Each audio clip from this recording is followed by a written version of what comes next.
નમસ્કાર મિત્રો, વેધર ઇન્ફોર્મેશનમાં આપનું સ્વાગત છે અને હું છું પરેશ। ખાસ કરીને આજના વિડીયો આપણે પાક નુકસાનીના વળતર વિશેની વાત કરવાની છે। અનેક ખેડૂતના એકાઉન્ટની અંદર પાક નુકસાનીનું વળતર જમા થઈ ગયું છે, તો અનેક ખેડૂતના એકાઉન્ટમાં હજુ નથી આવ્યું। આ તમામ વિષય ઉપર માહિતી આપવાની છે। સૌપ્રથમ તો હું આપને એ જણાવી દઉં કે આજે 23 ડિસેમ્બર છે અને 23 ડિસેમ્બર એટલે કિસાન દિવસ। એટલે સૌપ્રથમ તો કિસાન દિવસની તમામ ખેડૂત ભાઈઓને ખૂબ ખૂબ શુભકામનાઓ। આમ તો આજે આપણો ખેડૂતોનો પર્વ કહેવાય, ખેડૂતોનો તહેવાર કહેવાય। એટલે આ કિસાન દિવસના તહેવારની તમામ મિત્રોને ફરીથી એક વખત હૃદયપૂર્વક ખૂબ ખૂબ શુભકામનાઓ। હવે આપણે વાત કરવાની છે પાક નુકસાનીના વળતરની। હવે પાક નુકસાનીના વળતરની અંદર આમ જોવા જઈએ તો રાજ્યના અનેક ખેડૂતના એકાઉન્ટમાં એ રકમ જમા થઈ છે, તો હજુ અમુક ખેડૂતો છે એના એકાઉન્ટમાં જ રકમ જમા નથી થઈ। પહેલી વાત આપણે એ સમજવાની છે કે જેના એકાઉન્ટમાં જે આ પાક નુકસાનીનું વળતર જમા થયું હશે એના એકાઉન્ટની અંદર બે એન્ટ્રી પડી હશે, એક એનડીઆરએફ અને એક એસડીઆરએફ। તમે તમારી પાસબુકની અંદર જે આપણે પ્રિન્ટ કરાવશું તો એની અંદર પણ બે એન્ટ્રી આવશે।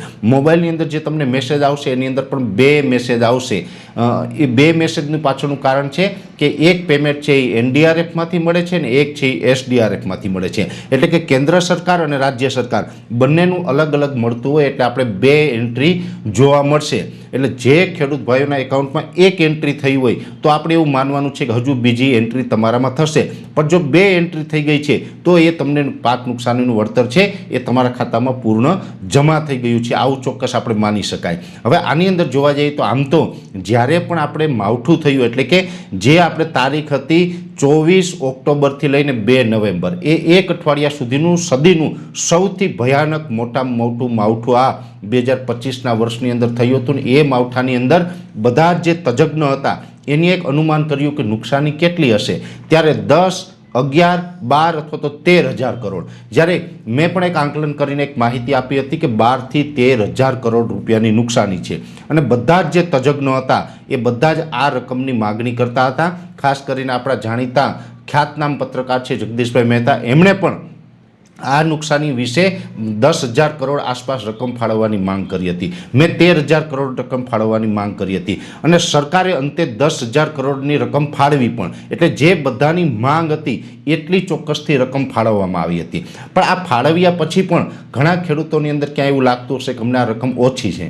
100%। શું કામ ઓછી? તો કે આ રકમ છે બધા જ ખેડૂતને આપવામાં આવી છે એટલે તમારા એકાઉન્ટની અંદર કદાચ તમને ઓછી લાગતી હશે। એનું આપણે જણાવી દઉં કે જ્યારે નુકસાન તો 10 થી 12,000 કરોડનું તો એ બધાએ સ્વીકાર્યું ને એટલી જ રકમ સરકારે ફાળવી। એટલે પહેલી વાત તો એ છે કે જ્યારે પણ આ માવઠું થાય ને એમાં પણ પ્રથમ વખત એવું બન્યું છે કે જે નુકસાની અલગ અલગ માધ્યમોથી જે પબ્લિકના ડેટા આવ્યા કે એટલી નુકસાની છે ને એટલી જ રકમ સરકારે ફાળવી હોય એટલે એ એક સારી બાબત છે। આ ફાળવણી છે એ પણ માવઠું થયાના થોડા જ દિવસની અંદર આની જાહેરાત પણ કરી દેવામાં આવી હતી, એટલે કે ઝડપથી જાહેરાત થઈ હતી। આ પણ આપણે એક સારી બાબત લાગી હતી। બીજા નંબરની અંદર જે રકમ જમા કરવાનું હોય એ પણ ગણતરીના દિવસોની અંદર ખેડૂતના ખાતામાં રકમ જમા થવાનું ચાલુ થઈ ગયું હતું। જે લોકોએ ટેકાના ભાવે મગફળી વેચી હોય કે અન્ય પાક વેચ્યો હોય એને પણ મળ્યું છે, એટલે એને તો ટેકાના ભાવે પણ લાભ મળ્યો અને આ રકમ પણ મળી, ડબલ લાભ પણ ઘણા ખેડૂતોને મળ્યો છે। છતાં હું આપને જણાવી દઉં કે આજે છેલ્લા 3-4 દિવસથી મેં કચ્છ જિલ્લાનો પણ પ્રવાસ કર્યો, બીજા અલગ અલગ વિસ્તારોની અંદર અમે ટેલિફોનિક પણ ચર્ચા કરતા હોય।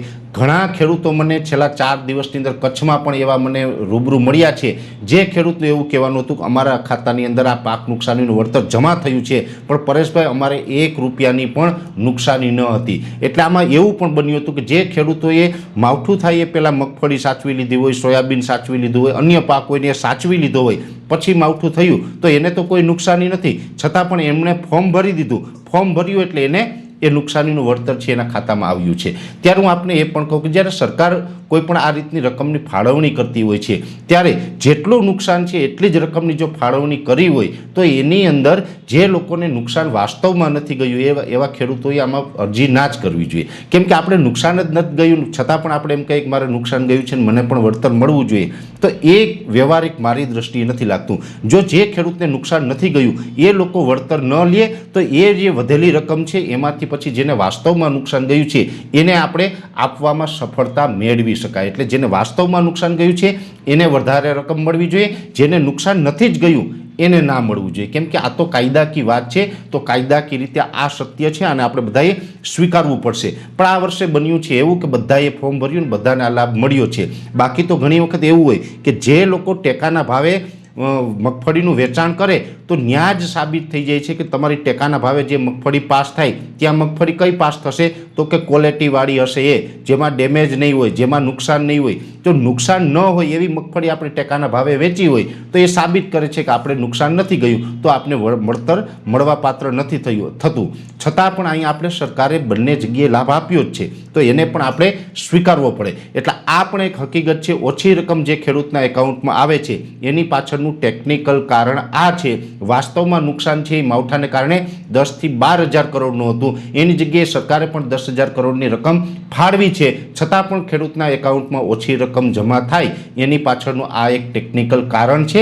એટલે આને કારણે આવું થઈ રહ્યું છે. હવે ઘણા બધા ખેડૂત ભાઈઓ એવા પણ છે, મને વારંવાર જે ફોન આવતા હોય કે પરેશભાઈ અમારા એકાઉન્ટની અંદર હજુ પણ આ જે પાક નુકસાનીના વળતરની રકમ છે જમા નથી થઈ. તો એ ખેડૂત ભાઈઓએ ચિંતા કરવાની જરૂર નથી. આજ દિવસ સુધી જે આપણે માવઠું થયું એના પછી આજે 23 ડિસેમ્બર છે, તો 23 ડિસેમ્બર સુધીમાં ખેડૂતના એકાઉન્ટની અંદર અનેક લગભગ 50% આસપાસના એકાઉન્ટની અંદર તો આ રકમ છે એ જમા થઈ પણ છે.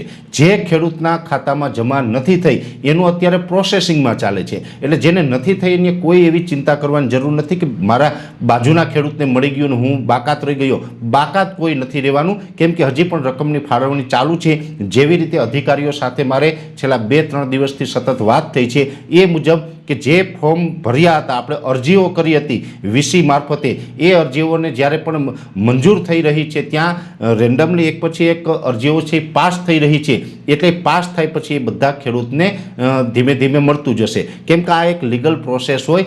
એક જ દિવસની અંદર બધા જ ખેડૂતને આપી દઈએ એ પણ શક્ય નથી, કેમ કે અરજીઓ જ આપણી લાખોની સંખ્યામાં ગઈ હોય. તે દરેક અરજીઓની ચકાસણી પણ થાય, એના એકાઉન્ટ નંબર પણ ચકાસવામાં આવે, તમામ વસ્તુ ચકાસે. એ ચકાસવું એટલા માટે પડે કે કોઈ ખેડૂત ન હોય અને બીજા લોકો કોઈ લાભ ન લઈએ, એટલા માટે એ ચકાસવું પણ જરૂરી છે. અને એ ચકાસીને બધાના એકાઉન્ટમાં એક રકમ છે જમા થઈ રહી છે. એટલે જે ખેડૂત ભાઈના એકાઉન્ટમાં રકમ જમા ન થઈ હોય એ મિત્રોએ ક્યાંય ચિંતા કરવાની જરૂર નથી, પેનિક થવાની જરૂર નથી. તમામના એકાઉન્ટની અંદર સમયાંતરે કદાચ 15-20 દિવસ મોડું પણ એ રકમ છે એ ચોક્કસથી જમા થશે એવું અત્યારે આપણે સરકાર તરફથી નોટિફિકેશન મળી રહ્યું છે. એટલે હમણાં હજુ પણ આપણે થોડોક સમય રાહ જોવી. 10,000 કરોડની જે રકમ છે એ તમામ રકમ છે જ્યાં સુધી ફળવાઈ ન જાય, બધાના એકાઉન્ટમાં જમા ન થાય ત્યાં સુધી આ રેગ્યુલર પ્રોસેસ છે એ ચાલુ રહેશે. એટલે ઘણા બધા મિત્રોના અલગ અલગ માધ્યમોથી જે મારા સુધી મેસેજ આવી રહ્યા હતા એ મેસેજના સંદર્ભમાં આ માહિતી આપતો વિડીયો બનાવ્યો છે. એટલે દરેક મિત્રોએ આ વિડીયોને સમજી લો એટલે બધા જ મિત્રોને